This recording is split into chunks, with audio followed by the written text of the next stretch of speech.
যে জাতি মরতে জানে সেই জাতিকে দুর্বল মনে করা বোকামি ছাড়া কিছু না। যখন আমাদের ইসলামের ব্যাপারে, দ্বীনের ব্যাপারে, ঈমানের ব্যাপারে কাফের মুশরিকরা যখন ষড়যন্ত্র শুরু করবে, তখন আমরা সব এক হইয়া তোমাদের মোকাবেলা করতে আমরা রাজি হয়ে যাব। কি মনে করেছো? মুসলিম জাতি তারা মৃত্যুকে ভয় পায় না। এরা সালাউদ্দিন আইয়ুবের গোষ্ঠী, তিতুমিরের গোষ্ঠী, হাজী শরীয়তুল্লাহর গোষ্ঠী। এরা নিজেদের জান দিতে প্রস্তুত। হাজারো লক্ষ মুসলমান, লক্ষ যুবক এখনো প্রস্তুত। যেমনি ভাবে এই দেশের ছাত্র জনতা, আলেম ওলামারা সবাই একসাথে মিলে শেখ হাসিনা ফ্যাসিস্টকে যখন উৎখাত করেছে, আবার ইসকনের ব্যাপারে কোনো কিছু আসলে এরা তাদের মোকাবেলা করতে এক পায়ে দাঁড়ানো আছে। যার কাছে যা আছে তা নিয়ে প্রস্তুত থাকা লাগবে। জীবন তো একটাই, তাদের মোকাবেলা করতে হলে আমাদের জীবন দিতে আমরা দ্বিধাবোধ করবো না ইনশাআল্লাহ। আমার রাসূল সাল্লাল্লাহু আলাইহি সাল্লাম বারবার বলছেন, সুম্মা উকতাল সুম্মা উহিয়া সুম্মা উকতাল সুম্মা উহিয়া। রাসূল বলেন, বুখারীতে রওয়ায়াত আছে, আল্লাহ আমি মুহাম্মদকে তুমি একবার শহীদ করে আবার জীবন দাও, আমি আবার শহীদ হব, আবার জীবন দাও, আবার শহীদ হব। 100 বার জীবন দাও, 100 বার তোমার দ্বীনের জন্য আমি মুহাম্মদ শহীদ হয়ে যাব। ইসকন একটা সন্ত্রাসী দল।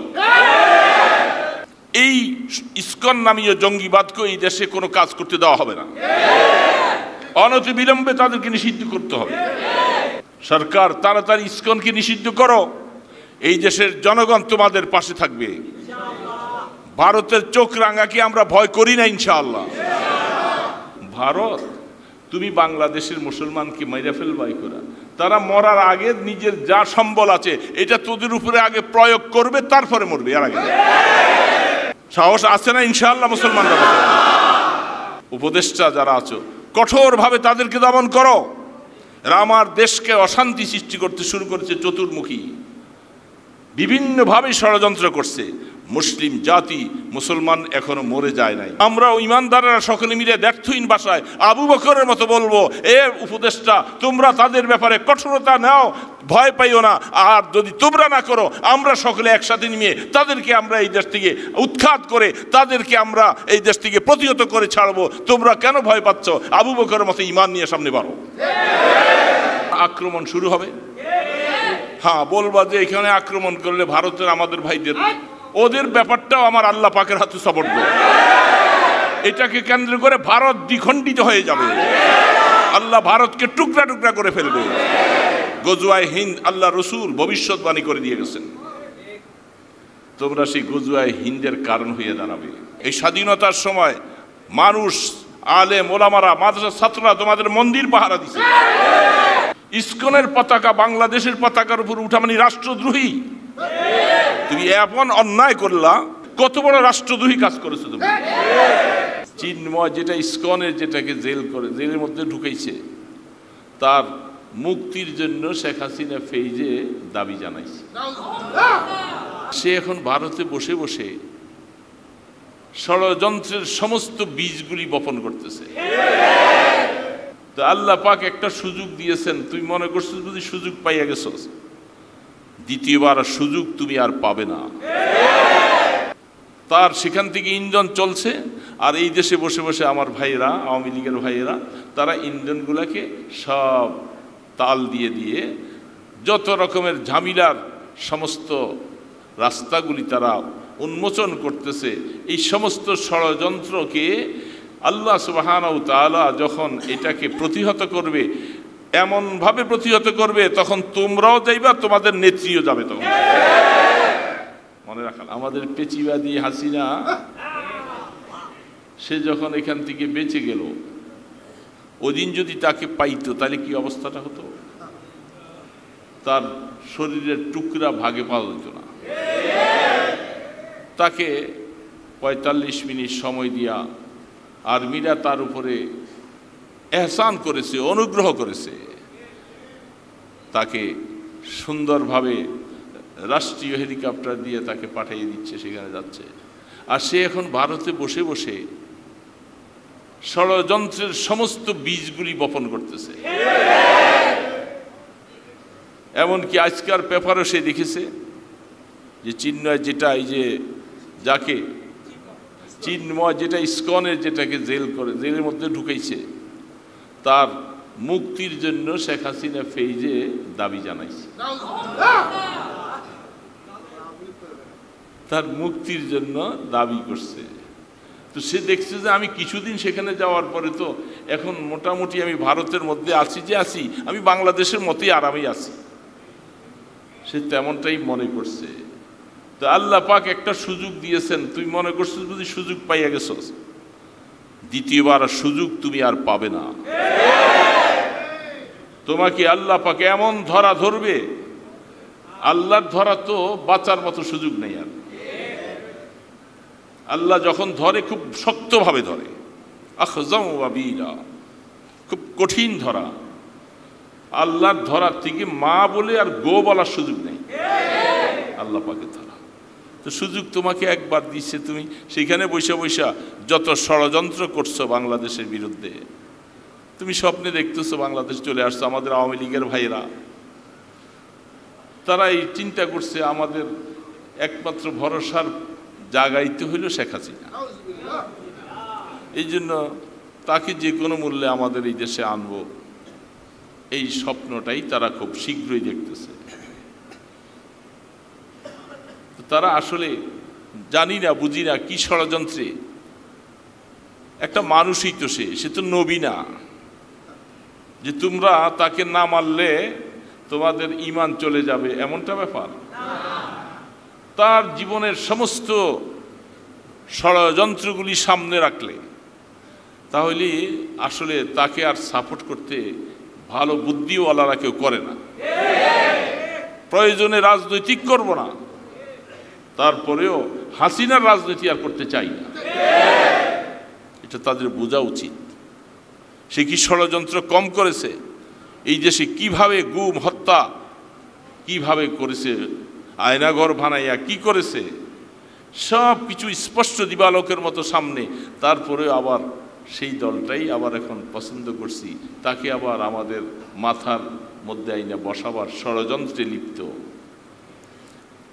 তার সেখান থেকে ইন্ধন চলছে, আর এই দেশে বসে বসে আমার ভাইয়েরা, আওয়ামী লীগের ভাইয়েরা, তারা ইন্ধনগুলোকে সব তাল দিয়ে দিয়ে যত রকমের ঝামেলার সমস্ত রাস্তাগুলি তারা উন্মোচন করতেছে।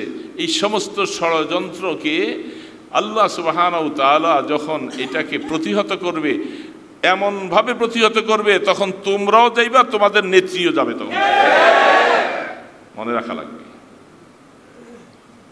আল্লাহ সুবহানাহু ওয়া তাআলা সময় দেয় কিন্তু টোটালি ছেড়ে দেন না। যারা ফিতনাবাজ, সমাজে মানুষের জীবন নিয়ে ছিনিমিনি খেলে,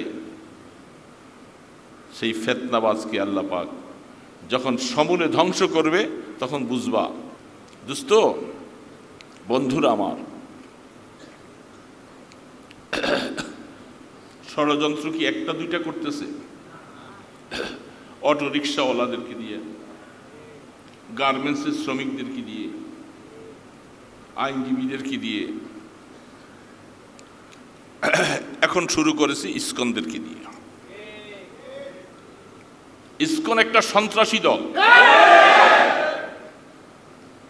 তারা কি সুন্দর প্রলেপ দেয়, তারা বলে আমরা জীব হত্যা করি না, এই জন্য আমরা মাছ মাংস খাই না,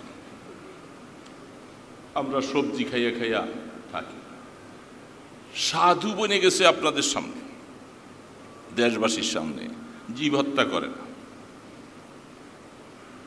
যে লোকটাকে হত্যা করলো সাইফুল ইসলাম, সাইফুল ইসলাম আলিফ অ্যাডভোকেট, কি জীবা ছিল নাকি জীব ছাড়া? তোরা জীব হত্যা করস না, গরু ছাগল মেষ ভরা বকরি মুরগি এগুলি হত্যা করো না। স্বাধীনতা কি সুন্দর দেখাচ্ছ, আর এমন একটা জীবনকে হত্যা করলা, তাতে বোঝা যাচ্ছে ওরা জীব হত্যা করে না, মানে এটা হলো একটা বাটপারি কথা। মানুষ কি বুঝাচ্ছে, ভিতরে ভিতরে তারা দেখেন সব কিছু করে, তাদের মধ্যে জেনার রাস্তা আছে, তারা বিবাহ দেখায় না, তারা নিজেদেরকে সাধু দেখায়, আর অবৈধভাবে তারা জেনা করে। এরা সন্ত্রাসী, সন্ত্রাসী লোকগুলো আমাদের দেশে, আমি মাঝে মধ্যে আফসোস করে বলি আমার হিন্দু ভাইদেরকে বলবো, যারা তোমরা তাকে সাপোর্ট করতেছো, ইসকনের সাথে তোমাদের তো তেমন কোনো সম্পর্ক না থাকার কথা, কারণ তারা হলো উগ্রপন্থী সন্ত্রাসী দল। আর তোমাদেরকে এই দেশের মধ্যে তোমরা জামাই আদরে থাকছো। এই স্বাধীনতার সময় মানুষ, আলেম ওলামারা, মাদ্রাসার ছাত্ররা তোমাদের মন্দির পাহারা দিছে। আমি নিজে তাদের মন্দিরে গিয়েছি, আমি নিজে গিয়েছি, যে তোমরা অভয় থাকো, কেউ তোমাদের উপরে আক্রমণ করবে না, করলে বলবা আমরা সদল বলে আসবো, তাদেরকে প্রতিহত করবো, আটকে রাখবা, তোমরা থাকো। কিন্তু তোমরা যদি তাদের তালে পড়ে পাগল হয়ে যাও, হ্যাঁ কি আর হবে। তবে এই দেশে মুসলিম জাতি সহ্য করতে করতে করতে করতে তখন দেখবে যে ধৈর্যের বান ছিঁড়ে যাবে, তখন আক্রমণ শুরু হবে। হ্যাঁ বলবা যে এখানে আক্রমণ করলে ভারতের আমাদের ভাইদের, ওদের ব্যাপারটাও আমার আল্লাহ পাকের হাতে সবর্দ। এটাকে কেন্দ্র করে ভারত দ্বিখণ্ডিত হয়ে যাবে, আল্লাহ ভারতকে টুকরা টুকরা করে ফেলবে। গজওয়ায়ে হিন্দ আল্লাহ রসুল ভবিষ্যৎবাণী করে দিয়ে গেছেন, তোমরা সেই গজওয়ায়ে হিন্দের কারণ হয়ে দাঁড়াবে। কারণ মুসলিম জাতি আমাদের মধ্যে বিভিন্ন বিভক্তি থাকতে পারে, এটা কোনো ব্যাপার না। যখন আমাদের ইসলামের ব্যাপারে, দ্বীনের ব্যাপারে, ঈমানের ব্যাপারে কাফের মুশরিকরা যখন ষড়যন্ত্র শুরু করবে, তখন আমরা সব এক হইয়া তোমাদের মোকাবেলা করতে আমরা রাজি হয়ে যাব। কি মনে করেছো তোমরা? মুসলমান খালিদ বিন ওলীদের গোষ্ঠী, জাফর বিন তৈয়ারের গোষ্ঠী তারা। খালিদ বিন ওলীদ রাদিয়াল্লাহু তাআলা আনহু একজনই তো ছিলেন, লক্ষাধিক কাফেরের মোকাবেলা তিনি একা করতে শুরু করেছেন। জাফর রাদিয়াল্লাহু তাআলা আনহু শহীদ, যায়েদ বিন হারেসা রাদিয়াল্লাহু তাআলা আনহু শহীদ, আব্দুল্লাহ ইবনে রাওয়াহা রাদিয়াল্লাহু তাআলা আনহু শহীদ। সবাই তো বুঝছে, যেহেতু রসুল বলছেন এ শহীদ হয়ে গেলে তুমি শহীদ হয়ে গেলে তোমরা এইভাবে সেনাপতি হবে। আর যখন 3 জন শহীদ হয়ে যাবা, 4র্থ নম্বরে পরামর্শ করে একজনকে আমির বানাই দিবা। রাসূল করিম সাল্লাল্লাহু আলাইহি সাল্লাম মসজিদে নববীতে বসা, মওতার যুদ্ধ, ঘমসান লড়াই চলছে। আল্লাহ পাক বলে, জিবরিল আমার বন্ধু মদিনাতে আছে, মওতার যুদ্ধের ময়দান থেকে মদিনা পর্যন্ত সমস্ত পাহাড়গুলি পাথরগুলি সরাইয়ে দাও, রসুল দেখে দেখে এখান থেকে ডিরেকশন দিবে।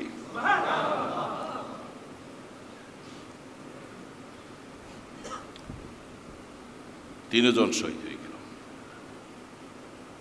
চোখের পাওয়ার কত দিয়েছেন! মদিনার থেকে মওতা পর্যন্ত বহু রাস্তা, শত শত মাইল দূরে, এখান থেকে বৈশা রসুল দেখতেছেন অমুক শহীদ, অমুক শহীদ, অমুক শহীদ। 3 জন শহীদ হয়ে গেল। 4র্থবারে কাফেররা খুশি যে 3 সেনাপতি একের পরে এক শেষ। খালিদ বিন ওলীদ রাদিয়াল্লাহু তাআলা পরামর্শ করার সুযোগ নেই। যুদ্ধের পতাকা যখন পড়ে গেল, তিনি দৌড়ে এসে যুদ্ধের পতাকা উঠেছেন। যুদ্ধের পতাকা উঠাইয়া যুদ্ধের পটভূমিকে তিনি পরিবর্তন করলেন, যেটা কাফেরদের ভিতরে একটা রব, একটা ভয় ভীতি সৃষ্টি করেছে। যে ব্যাপারটাকে এদের নতুন সেনাপতি আইসা পটভূমি দিয়ে পাল্টিয়ে ফেলছে, এবার তো মনে হয় যুদ্ধটা খুব কঠিন হবে। আল্লাহ পাক খালিদ বিন ওলীদকে সেনাপতির হিসাবে দায়িত্ব নিয়ে তিনি যখন চলছেন, কাফের মুশরিকদের সৈন্য এখনো অগণিত। আল্লাহু আকবার, আল্লাহু আকবার। খালিদ বিন ওলীদ তরবারি হাতে নিয়ে যখন চলছে, তার ডানে বামে সৈন্যরা আছে, সব সহযোগিতা করছে, শক্তি দিচ্ছে। আর তিনি যখন তরবারি ভাবে শুরু করছেন, কাফেরদের গর্দানকে কতগুলাকে এইভাবে ফেলতেছে, তরবারি ভেঙে গেছে। হাত পাচ্ছে, তাড়াতাড়ি তরবারি দেওয়া আমাকে আরেকটা, দৌড়াইয়া সৈন্য যায় সেনাপতির সাথে আরেকটা তরবারি দিলেন, চলছে। কতক্ষণ যুদ্ধ চালাতে চালাতে, যুদ্ধ কি তরবারি কি এমনি পাথরকে মাইরে কি তরবারি ভাঙছে? কাফেরের গর্দান মাইরে তরবারি ভাঙছে। 2 নম্বরটা ভেঙে গেল, আরেকটা তরবারি দাও, 3 নম্বর তরবারি দিন, এটাও যুদ্ধ করতে করতে এটা ভেঙে গেল। 1 2 3 4 5 6 7 8টা তরবারি ভেঙে যায়।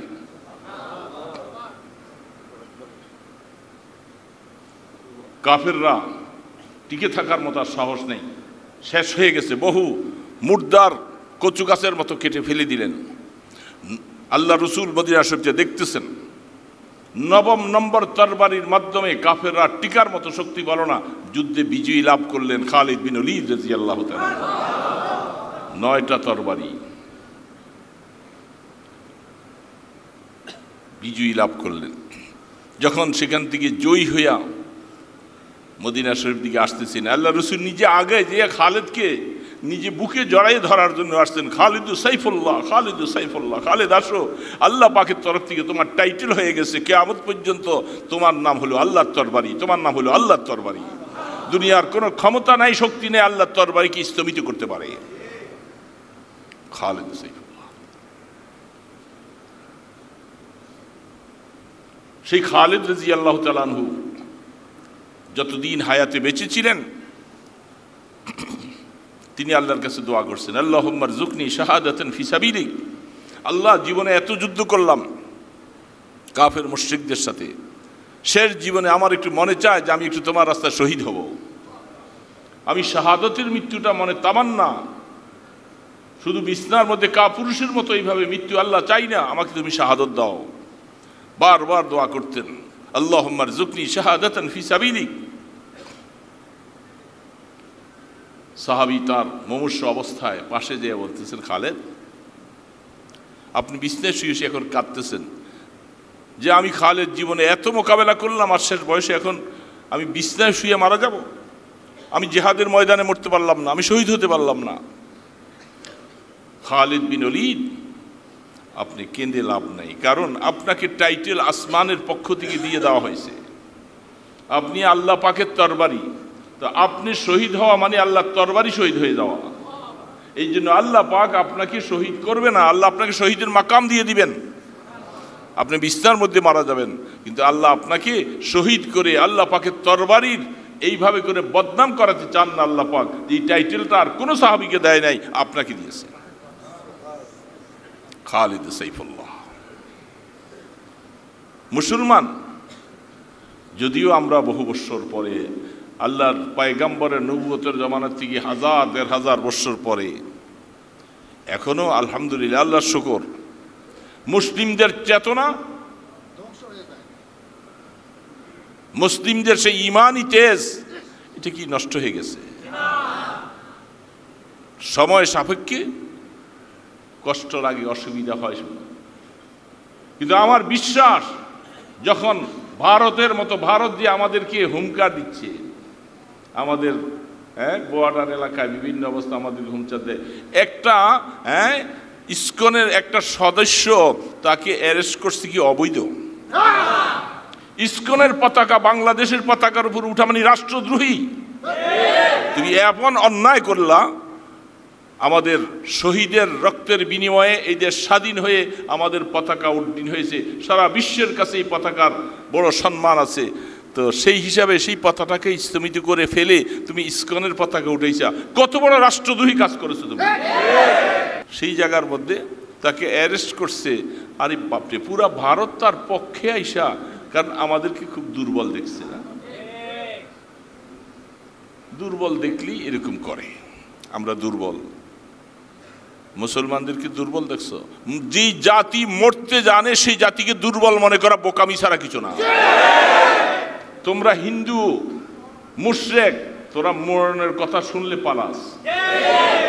আল্লাহর কোরআনে বলছেন বিভিন্ন অবস্থায় যে তারা যে এত কিছু বলে, তাদেরকে আগে মৃত্যুর তামান্না করতে কও, মৃত্যুর আশা করতে কও, তারা মৃত্যুকে ভয় পায়।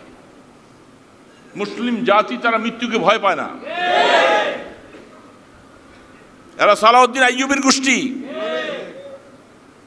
তিতুমিরের গোষ্ঠী, হাজী শরীয়তুল্লাহর গোষ্ঠী, এরা এরা মৃত্যুকে ভয়, এরা জানে যে মৃত্যু তো আমার রসুল সাল্লাল্লাহু আলাইহি সাল্লাম বারবার বলছেন সুম্মা উকতাল সুম্মা উহিয়া সুম্মা উকতাল সুম্মা উহিয়া। রসুল বলেন, বুখারীতে রওয়ায়াত আছে, আল্লাহ আমি মুহাম্মদকে তুমি একবার শহীদ করে আবার জীবন দাও, আমি আবার শহীদ হব, আবার জীবন দাও, আবার শহীদ হব। 100 বার জীবন দাও, 100 বার তোমার দ্বীনের জন্য আমি মুহাম্মদ শহীদ হয়ে যাব। সেই রসুলের উম্মত না এরা? রসুলের প্রেম এখনো আছে, নইলে 100 বছর পরে আমাদের ইমান বিগড়িয়ে যেত, ইসলাম বিগড়িয়ে যেত। এখনো মুসলমান অরিজিনালটাকে ধরে রাখার জন্য নিজেদের জান দিতে প্রস্তুত, হাজারো লক্ষ মুসলমান, লক্ষ যুবক এখনো প্রস্তুত। কি মনে করছো একটা চিন্ময়ের পক্ষে আইসা শেখ হাসিনা বিবৃতি রে বাবা, সে কি আরামে আছে সেখানে, রাষ্ট্রদ্রোহী সে, তাকে তোমরা সমর্থন দিচ্ছ একে ছাইড়া দেওয়ার জন্য। এরা এইভাবে করে উচ্ছৃঙ্খলতার চরম করে তারা দেখাচ্ছে যে আমরা আসলে পারলে অনেক কিছু করতে পারি। বিশ্বের বিভিন্ন রাষ্ট্র থেকে তাদেরকে নিষিদ্ধ করা হয়েছে। আমাদের জোর দাবি থাকবে, আমাদের সরকার তোমরা যখন আসছো ক্ষমতায়, এখন আসছো, তাদেরকে তাড়াতাড়ি নিষিদ্ধ করে দাও। ইসকনের সংগঠন যেহেতু এটা সন্ত্রাস, জঙ্গিবাদকে যেমন আমরা পছন্দ করি না, আমাদের রাষ্ট্র সাপোর্ট দেয় না, এই ইসকন নামীয় জঙ্গিবাদকে এই দেশে কোনো কাজ করতে দেওয়া হবে না। অনতিবিলম্বে তাদেরকে নিষিদ্ধ করতে হবে, অন্যান্য রাষ্ট্রের মতো নিষিদ্ধ করে দাও। করলে ভয় পাইতেছ? যেমনি ভাবে এই দেশের ছাত্র জনতা, আলেম ওলামারা সবাই একসাথে মিলে শেখ হাসিনা ফ্যাসিস্টকে যখন উৎখাত করেছে, আবার ইসকনের ব্যাপারে কোনো কিছু আসলে এরা তাদের মোকাবেলা করতে এক পায়ে দাঁড়ানো আছে। মুসলিম জাতি, মুসলমান ভাই, বড় আফসোস, বড় ষড়যন্ত্র চলছে। আমরা যে যেখানে আছি আমাদের এখন আর বিভক্তি থাকার কোনো সুযোগ নেই। যার কাছে যা আছে তা নিয়ে প্রস্তুত থাকা লাগবে। আমরা তো ওই নবীর সৈনিক, বদরের যুদ্ধে অস্ত্র নাই, সাওয়ারি নাই, মাত্র 2টা ঘোড়া, ওটও বাড়ি বাড়ি করে কেউ কতক্ষণ চলে আবার নামে, ওট অল্প কয়েকটা, তরবারি 2 খান না 3 খান, এই নিয়ে বদরের যুদ্ধে যাচ্ছে। যুদ্ধের পরিকল্পনা নিয়ে যাওয়া হয়েছিল না। সাহাবী আয়েশা বলতেছেন, ইয়া রাসূলুল্লাহ আমাকে কিছু অস্ত্র দেন, আমি মোকাবেলা করব, শহীদ হব। রাসূল বলেন, দেখো তোমাকে কি দিব আমি, নাই তো কিছু। আল্লাহ রসুল বলছে খেজুরের একটা ডালা উঠাইছে, ডালাটা উঠাইয়া এটা পাতাগুলি ফেলে দিয়া বলছে, না এই যে তোমাকে আমি অস্ত্রটা দিলাম। কি ব্যাপার? আমরা তো হলে আমাদের সেনাপতিকে বলতাম যে আপনি কি আমার সাথে উপহাস করতেছেন, এটা কি দিলেন? সাহাবী ইয়াকিন আল্লাহ পাকের জাতের উপরে এত বিশ্বাস, এত ভরসা, খেজুরের ডালা দিছে। তিনি বলছেন এটাই আমার জন্য অস্ত্র, রসুলের হাতে উঠাই দিছেন। তিনি খেজুরের ডালাটা নিয়ে মোকাবেলা চলছে, কাফের সামনে আসতেছে। বলেন তো কত বড় ইয়াকিন আর বিশ্বাস হলে একটা খেজুরের ডালা নিয়ে তরবারিওয়ালা সামনে আসতেছে, তিনিও খেজুরের ডালা নিয়ে সামনে যাইতেছে। কাফের কাছাকাছি চলে আসছে। কাফের যখন তার অস্ত্র উঠাইছে, তিনি খেজুরের ডালাটা উঠাইয়া এইভাবে কাফের উপরে আঘাত করার হাত নিছেন। আল্লাহু আকবার, হাদিসের মধ্যে স্পষ্ট। তিনি বলেন আমি মাত্র খেজুরের ডালাটা উঠাইছি, উঠানের সাথে সাথে কাফেরের গর্দানটা দ্বিখণ্ডিত হয়ে মাটিতে পড়ে গেছে।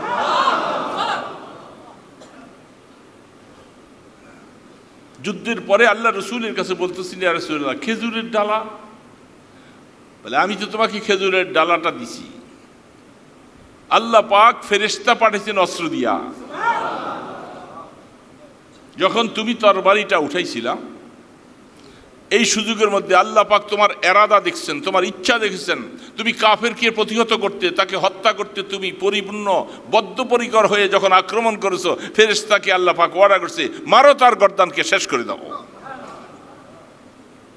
মাটিতে পড়ে গেছে। ফেরেশতাদেরকে আল্লাহ পাক বলছেন, তোমরা তো কোনোদিন যুদ্ধ করো নাই, যুদ্ধের নিয়মও তোমরা জানো না। আমি আল্লাহ তোমাদেরকে কোরআনের মাধ্যমে যুদ্ধের নিয়ম শিখাই দিতেছি।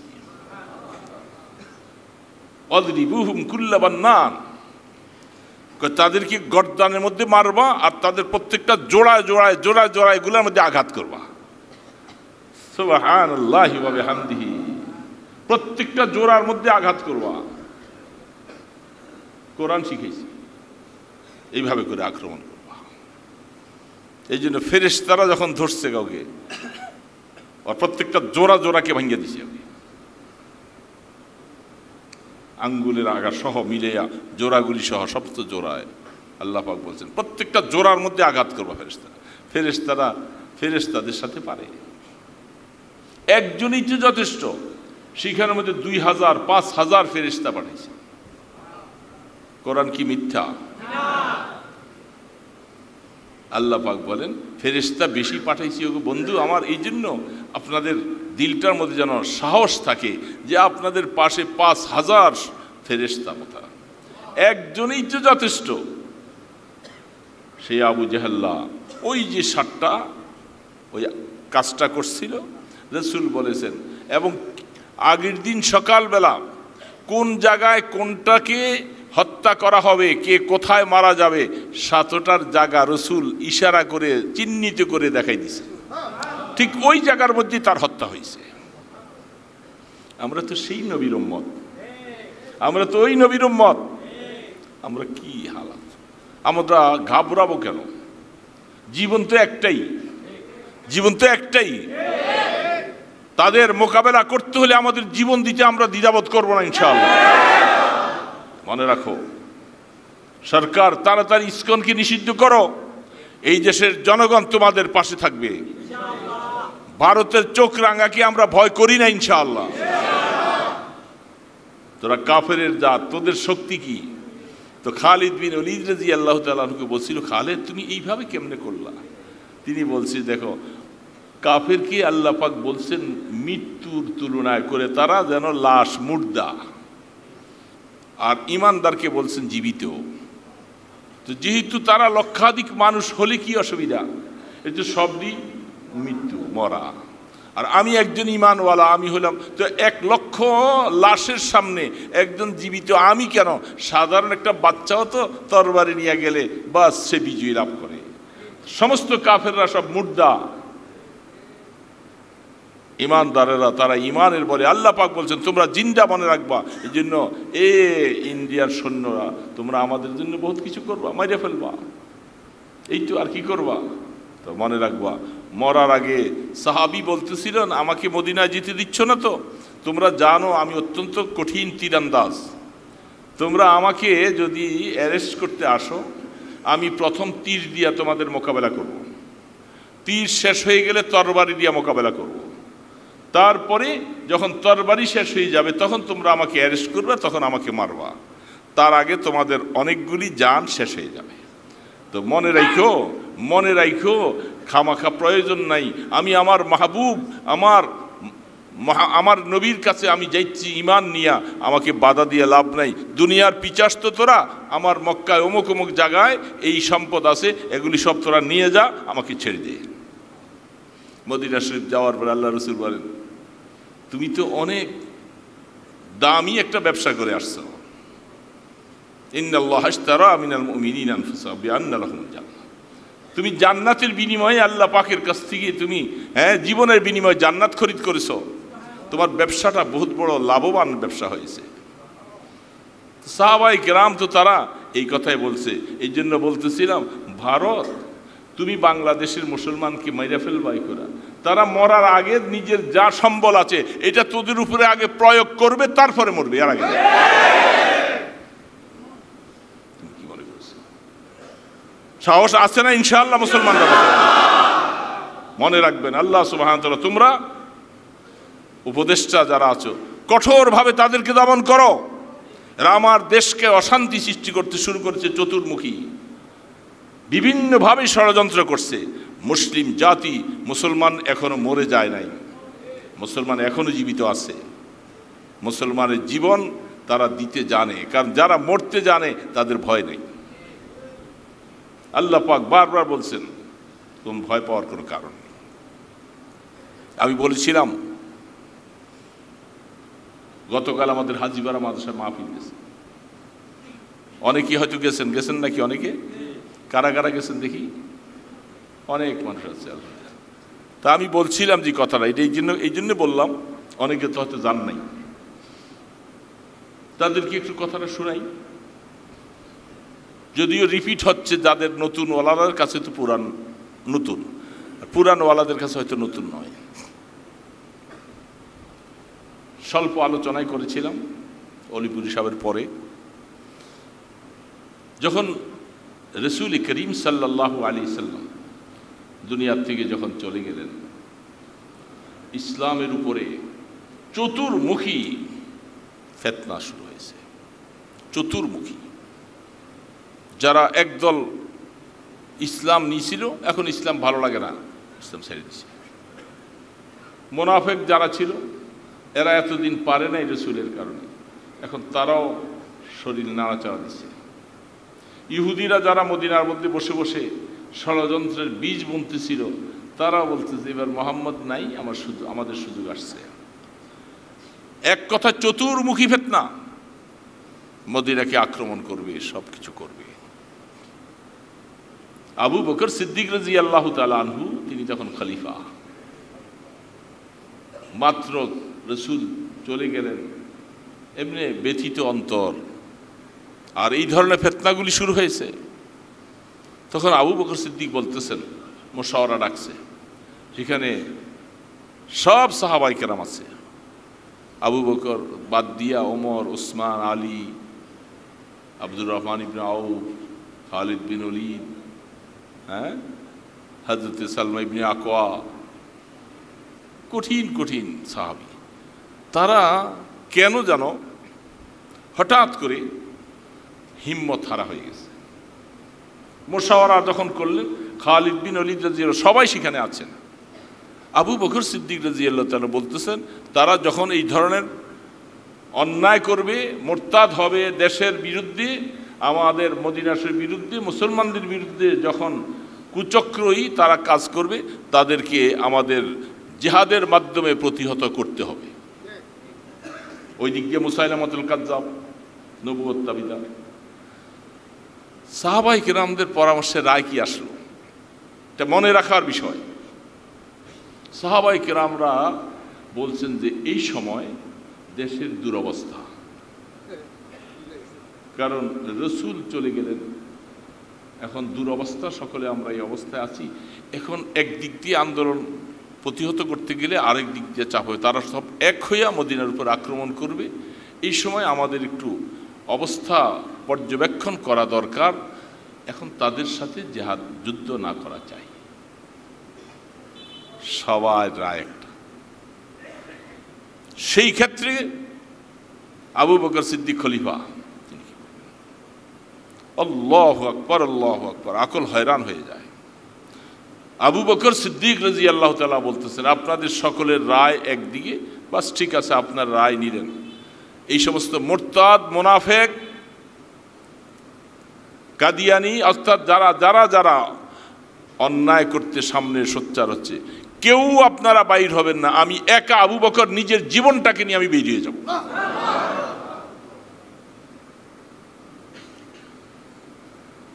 আখরুজু ওয়াহদা, আমি একা বেরিয়ে যাব।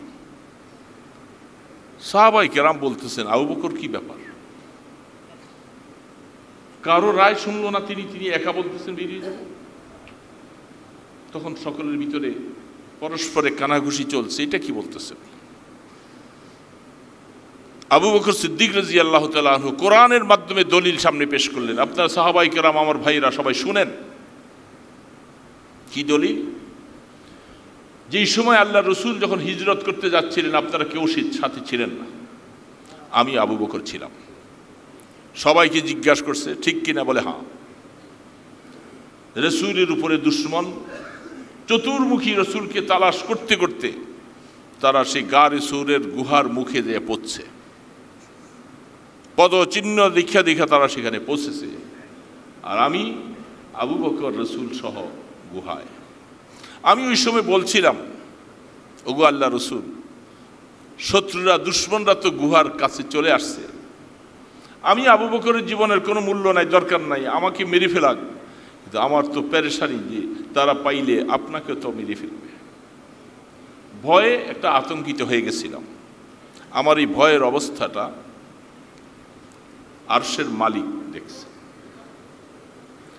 সাথে সাথে জিবরিলকে পাঠাইয়া বলতেছে ইজহুমা ফিল গর, জিবরিল তারা দুইজন গর্তের মধ্যে আছে, তুমি তাড়াতাড়ি যাও, যে আমার বন্ধুকে বলো লা তাহজান ইন্নাল্লাহা মা'ানা, বলে দাও বন্ধু আপনার সাথীকে আপনি বলেন ভয় পাওয়ার কোনো কারণ নাই, আপনারা দুইজন নয়, আমি আল্লাহ আপনাদের সাথে আছি। তা আমি আল্লাহ যদি আপনার সাথে থাকি, কার বাবার ক্ষমতা আছে আপনার দিকে চোখ উঠাইতে পারে? আবু বকর সিদ্দিক বলতেছেন, আপনারা বলেন এই আয়াতটা আমি আবু বকরের শানে নাযিল হয়েছে। সেই সময় আপনারা কেউ ছিলেন না, আমাকে আল্লাহ পাক সান্ত্বনা দিলেন ভয় পাওয়ার কোনো কারণ নাই। তো যেহেতু সেদিন আল্লাহ পাক আমাকে বলছেন ভয় পাওয়ার কোনো কারণ নাই, আজ আপনারা কেউ যাবেন না, আমি আবু বকর যেহেতু আল্লাহকে নিয়ে আমি ময়দানে নামবো, আমি তাদের মোকাবেলা করব, মনে চাইলে আসবেন, মনে চাইলে আসেন না, কোনো আপত্তি নেই, আমি একা বাইরে যাব। যখন আবু বকর সিদ্দিক রাদিয়াল্লাহু তাআলা কোরআনের মাধ্যমে যখন এই প্রমাণটা, এই দলিল পেশ করলেন, সমস্ত সাহাবায়ে কেরামের মাথা ঘামায় গেছে। আরে কথা তো বাস্তব, এই আয়াত তো আবু বকর সিদ্দিক রাদিয়াল্লাহু তাআলার নামে নাজিল হয়েছিল, শানে নাজিল হয়েছিল, তা আমরা কেন ভয় পাচ্ছি? যেহেতু আবু বকর বলছে কেউ না আসলে আমি একা, আমি আমার আল্লাহকে নিয়ে ময়দানে ঝাঁপিয়ে পড়ব, তাহলে বোঝা যাচ্ছে আমাদের দেশটা স্বাধীন হয়েছে, আমাদের উপদেষ্টারা সবাই মিলে বলতেছে সময়টা ভালো না, সময়টা ভালো না। হ্যাঁ, বিভিন্ন জায়গার থেকে শকুনের মতো উৎপাইতে চোখ রাঙ্গা করে রাখছে, এই জন্য এখন কিছু করা যাবে না, কিছু করা যাবে না, একটু সবর করি। আমরা ইমানদারেরা সকলে মিলে ব্যর্থহীন ভাষায় আবু বকরের মতো বলবো, এ উপদেষ্টা তোমরা তাদের ব্যাপারে কঠোরতা নাও, ভয় পাইও না, আর যদি তোমরা না করো আমরা সকলে একসাথে নিয়ে তাদেরকে আমরা এই দেশ থেকে উৎখাত করে তাদেরকে আমরা এই দেশ থেকে প্রতিহত করে ছাড়বো, তোমরা কেন ভয় পাচ্ছ? আবু বকরের মতো ঈমান নিয়ে সামনে বাড়ো। আল্লাহ সুবহানাহু ওয়া তাআলা তিনি আছেন হাইয়ুল কাইয়ুম, চিরস্থায়ী চিরঞ্জীব। দোস্ত ইমানটুকু মজবুত করো, আল্লাহকে নিয়ে বেঁচে থাকতে চাই, কাপুরুষের মতো বেঁচে থাকতে চাই না। আল্লাহর দিন মিটে যাবে, জমিনের মধ্যে মুসলমানদের উপরে আক্রমণ হবে, দেশ নিয়ে ষড়যন্ত্র হবে। এই যে আমরা শান্তিতে একটু আলোচনা করতেছি, ওয়াজ করতেছি, নসিহত করতেছি, নামাজ পড়তেছি, এই অশান্তি সৃষ্টি করলে আমাদের সমস্ত নিয়ামতগুলি সব বিচ্ছিন্ন হয়ে যাবে। এই জন্য আমাদের দেশে ষড়যন্ত্র হতে আমরা কিছুতেই দিব না, আমরা শান্তিতে বসবাস করতে চাই। এই জন্য আল্লাহ সুবহানাহু ওয়া তাআলা আমাদের মনের অবস্থা দেখবে, আমাদের মনটা কতটুকু আল্লাহর উপরে ইয়াকিন রেখে চলে, দেখবেন যে আল্লাহ পাক সাহস যোগাবে এবং শক্তি আল্লাহ পাক দান করবে।